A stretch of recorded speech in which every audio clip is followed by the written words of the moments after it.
देखिए, ये जब गठबंधन बनता है तो चेहरा कभी डिक्लेयर नहीं होता है। 96 के अंदर जब देवगौड़ा जी बने थे, सब कौन सा चेहरा पहले बनाया था देवगौड़ा जी का। चुनाव के बाद में गठबंधन की पार्टी बैठी, विचार विमर्श किए, एक नाम आया, दूसरा नाम आया, तीसरा नाम आया और एक्सेप्ट हो गया। इसलिए ये जो जुमला इनका चलने वाला नहीं है, ये चलने वाला नहीं है, ये मैं कह सकता हूँ आपको। क्या उम्मीद करें विपक्ष की यदि बात की जाए इस देश में, क्योंकि भाजपा 400 पार की बात कर रही है। 400 पार का जुमला बंद हो गया है। जब ये समझ गए, खुद ही समझ गए हैं कि जिस रूप में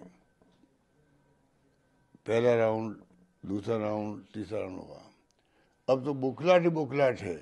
प्राइम मिनिस्टर साहब हो, मोदी जी हो, अमित शाह जी हो, ये बुखलाट में भाषण दे रहे हैं और मोटिवेट कर रहे हैं अपने कार्यकर्ताओं को। इनके नेता मुख्यमंत्री की मीटिंग में भीड़ जाने लगती, कहते रुको रुको, अगर तुम हिंदू हो, महादेव भगत हो तो रुक जाओ मीटिंग में छोड़ो, मुख्यमंत्री बोल रहे हैं। जब ये स्थिति बन जाए, मोदी मोदी लोग चिल्लाते थे, वो स्पॉन्टेनियसली गायब हो गए, तो स्थिति ये समझ गए कि स्थिति अच्छी नहीं है। तो अब ये 400 पार की बातें बोलते नहीं हैं। कोई इंटरव्यू में पूछता पत्रकार तो मजबूरी में इनको बोलना पड़ता है, हाँ 400 पार आएगी, और फिर गिनाते हैं राज्यों को, फिर राजस्थान में कहते हैं कि हाँ वहाँ 2-4 सीटें, 2-3 सीटें, 1-2 सीटें नहीं आएगी। येलो साहब, इस चुनाव में आरक्षण एक सबसे बड़ा इशू बन के चल रहा है। भाजपा लगातार कांग्रेस पे आरोप लगा रही है कि कांग्रेस जिस प्रकार ये आरोप लगा रहा है बीजेपी की, आरक्षण जब ये सत्ता में यदि बीजेपी आती है तो आरक्षण को खतरा है, संविधान को खतरा है। लेकिन बीजेपी के लोग कह रहे हैं कि आरोप है, मिथ्या आरोप है। अब तक जो जो शासन रहा 10 साल का, उसमें आरक्षण से कोई छेड़छाड़ नहीं की गई, ना आगे हो पाएगी। आपको क्या लगता है मुझे कि जिस लगता तरह है कि से मोहन बयान भागवत लगातार। जी पहले सरकार बनते ही बोले थे एक बार, फिर उनको वापस बैक होना पड़ा।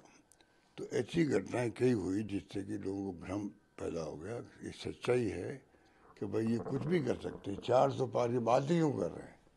जब 250 के आसपास 223 में सरकार बन जाती है, तो 400 पार करके आप क्या चाहते हो? कोई राष्ट्रपति प्रणाली लाना चाहते हैं यहाँ पर, या चाइना की तरह चुनाव कराना चाहते हैं, या आरक्षण खत्म करना चाहते हैं, संविधान को बदलना चाहते हैं? ये सब बातें क्यों पैदा हुई है? कोई जाके समझाए गांव गांव में? क्या किसी कांग्रेस वालों ने? स्वतः ही पब्लिक समझ गई। पब्लिक बहुत होशियार है। रॉबर्ट कॉमन सेंस पब्लिक का एक्स्ट्रा ऑर्डिनरी है देश के अंदर। इंदिरा चुनाव आ रही थी तो कानों कान खत्म खबर नहीं लगी थी। वाजपेयी को feel good India shining, Sonia Gandhi ji ने जो मैनेज किया चुनाव, वो धराशायी हो गया और यूपीए की गवर्नमेंट बन गई। तो ये जो एनडीए गवर्नमेंट है, ये जिस रूप में जा रही है कि प्रधानमंत्री जी को अपने दोस्तों के बारे में बोलना पड़ा, अंबानी जी, अडानी जी के बारे में। मैं तो अभी तक नहीं समझ पा रहा हूँ कि मोदी जी की ये बात कैसे निकली उनके मुंह से। और सबसे बड़ा झूठ साथ बोल दिया, उससे उनकी क्रेडिबिलिटी और कम हो गई कि भाई राहुल गांधी ने तो चुनाव चलते ही इनके खिलाफ बोलना बंद कर दिया।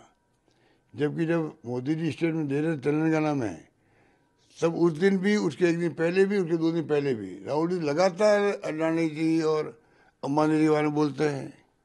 तो आपने जब दुनिया सुन रही है राहुल गांधी जी को कि भाई ये लगातार अटैक कर रहे हैं मोदी जी पर और अडानी जी पर और सब लोगों पर, फिर मोदी जी के मुंह से निकलना कि राहुल गांधी जी ने तो जब बंद ही कर दिया बोलना, जब से मतलब नोट के ट्रकें और क्या वो टेम्पो फेम्पो जो चले हैं भर भर के बोरियों में, उनके जवाब राहुल गांधी जी ने दे दिया। मुझे कहने की जरूरत नहीं।